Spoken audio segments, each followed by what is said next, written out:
Halo semuanya, selamat datang kembali di channel kami. Hari ini kita akan membahas mengenai operating cash flow to net income ratio.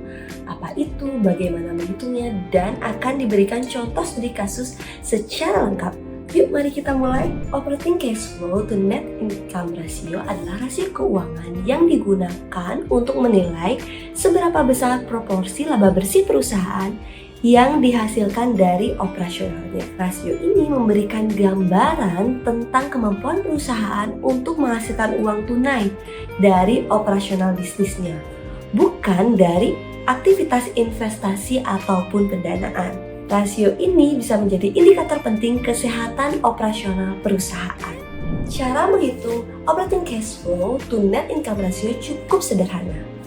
Pertama, Anda perlu mencari dua angka dari laporan keuangan perusahaan, operating cash flow dan net income. Operating cash flow dapat ditemukan di laporan arus kas, sementara net income bisa ditemukan di laporan laba rugi. Formula untuk menghitung rasio ini adalah operating cash flow dibagi dengan net income dan hasilnya dikalikan 100 untuk mendapatkan persentase. Sebagai contoh, jika perusahaan memiliki operating cash flow sebesar 100 juta dan net income sebesar 80 juta, maka operating cash flow to net income rasionya adalah 100 dibagi 80 dikali 100%. Hasilnya adalah 125%.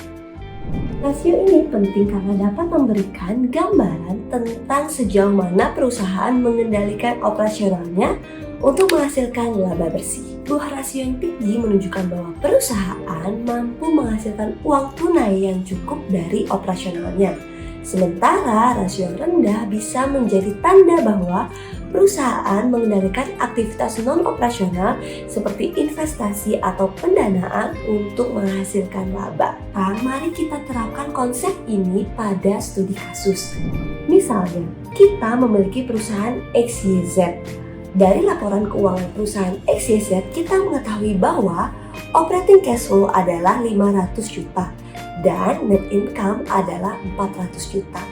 Mari kita hitung operating cash flow to net income ratio menggunakan formula yang telah kita pelajari.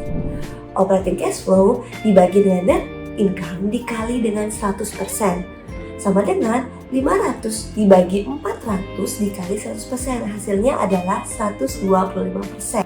Ini berarti bahwa perusahaan XYZ menghasilkan 125% laba bersihnya dari operasionalnya. Ini menunjukkan bahwa perusahaan XYZ memiliki kinerja operasional yang kuat dan tidak terlalu mengendalikan aktivitas non-operasional untuk menghasilkan laba. Nah, jadi demikianlah pembahasan kita tentang operating cash flow to net income ratio. Dengan memahami ini, Anda bisa lebih memahami kesehatan operasional perusahaan. Jangan lupa untuk like, share, dan subscribe video ini untuk video menarik lainnya. Sampai jumpa di video berikutnya.